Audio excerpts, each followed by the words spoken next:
Xin chào tất cả mọi người nhá.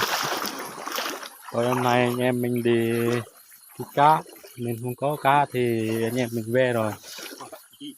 Đấy. Đường khó đi lắm.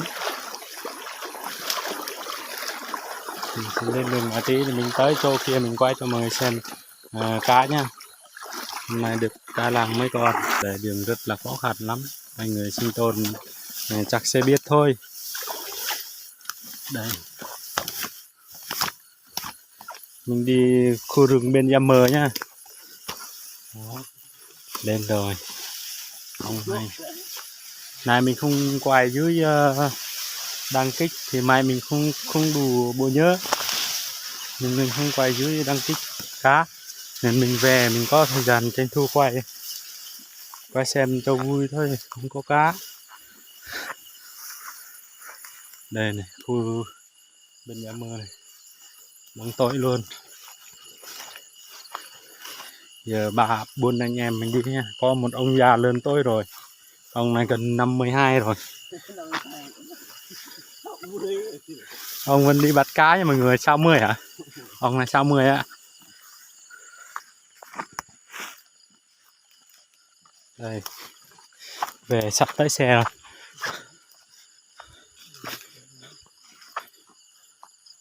Đây cũng có cây chuối nhá, cây chuối mà dần mờ nó làm đấy.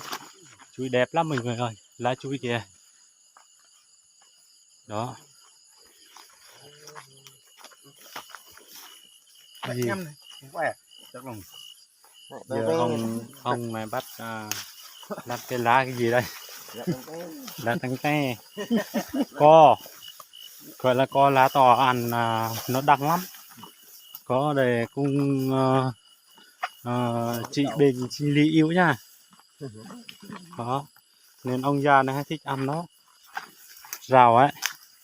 Vì là tới đâm lúa của người dân ở đây rồi. Lúa này không chín đâu mọi người, thấy đèn không này. Cái chai nó đèn này này. Trung mưa mà lúc mà nó mang bầu nó trung mưa ấy. Đó. Lúa này không có mưa nó khô hết rồi.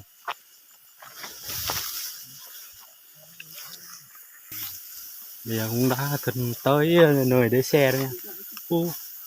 Phía trước có một choài giật ở đây nó không nằm nữa. Nó về nhà thôi. Này mùa lúa rồi sao nó không nằm nhà. Đây có cây mè này mọi người. Thấy choài thì con chim còn ở trong cây nữa không? Đây. Choài của người dân ở đây nó không làm sách con, nó ít qua đây làm lắm. Lúa nó chín rồi mà. Khi nào lúa chín thì nó kêu mấy người kia xuống cắt này. Đây. Ông này. Đây anh chú cô đất này. Đây là choài đâu. Không có ai nằm nữa nhỉ. Còn mới chai nước kìa mọi người. Chai nước của người dân ở đây á. Đây. Giờ mình tìm đường về nhá. Rồi. Ba anh em mình lắc đường với nhau mọi người ơi. Tôi không thấy đường nữa, đi lắc rồi. Lắc trong đám điều người ta tại vì co rất là nhiều kìa. Lắc đường rồi. Tìm đường tìm xe không thấy, chắc sang mày mới thấy chứ. Tôi là không ngủ được. Lắc đường rồi nhá. Đi lắc rồi không biết xe đến chỗ nào. Toàn cỏ không, cây rừng. Đây là cái điều này. Đi lắc rồi. Ông kia làm chú dân đường không nhớ đường. Trong bóng tối quá. Rồi anh em mình thật sự là lắc đường rồi. Đây trong rừng này mọi người. Sợ lắm. Đây. Soi đèn quay thôi. Rồi. Giờ thấy được rồi, sắp tới xe rồi. Này sợ lắc đường. Đó. Đây. Đây mình cũng đi theo hướng xe này. Đây cũng có cây mè. Đây là cái lúa hồi nãy á, nếu biết thì đi thẳng đầy cân mà. Rồi. Rồi cũng đã tới chòi của ông ở lăng lăng khôi bên nhà mơ rồi. Đấy cái mì nó này, nó cũng trong mì này. Đó, bên đây thấy chòi mà chỗ nào nó cũng trồng cây me không à. Nó để ăn nó lúc mà uống rượu say thì nó hay cây me ấy. Đây này, rồi sắp tới xe rồi nên không lạc đường nữa mọi người ơi. Đó, đây cái chòi ở đây người ta đây, cái này nó làm trôi quẹt chòi có nói nhá. Đấy, quẹt như vậy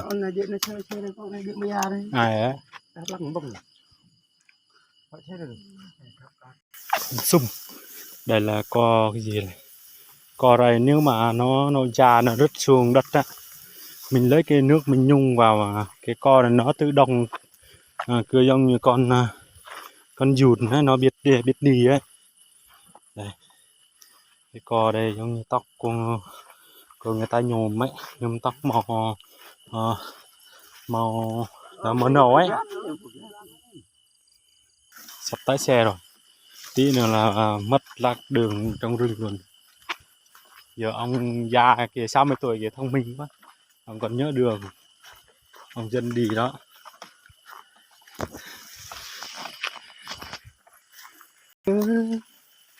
Ôi cuối cùng cũng đã tìm thấy xe rồi. Đây, có đây, được đây. Bên kia là Yellow nhá, bên đây là Yammer.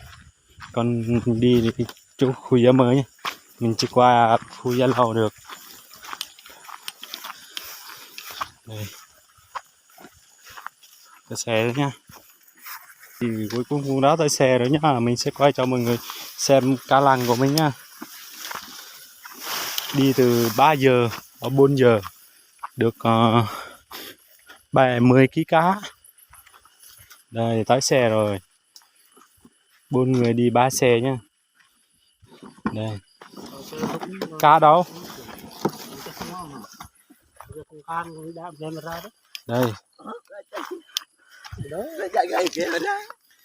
quay cho mọi người xem nhé. Đây là đá mình đi vô mùa đá để cá không thúi này. Đây cái này mình đi đó ít lắm. Đây là con ếch trâu nhá, nhỏ quá. Đây con cá này mọi người, cá nhỏ này được 10 kg không. Đây cá lóc này nó căn đi luôn.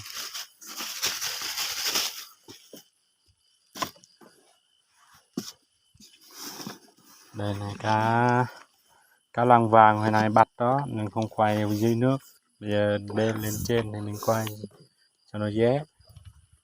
Cá lăng này được 4 lạng nha, 5 kg. không được 1 kg, 1 kg to lắm. Đây là cá lóc đây được 1 lạng nha. Đây có đây có cá to không? Đây cá trăng đây mọi người, toàn cá trăng không, ít quá, không may mắn được. Đây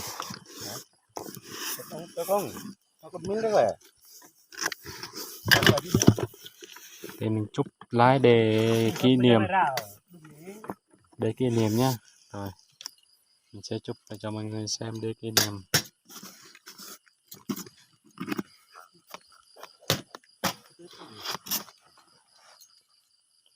Chỗ nào ta camera đây à? Đây. Lọt.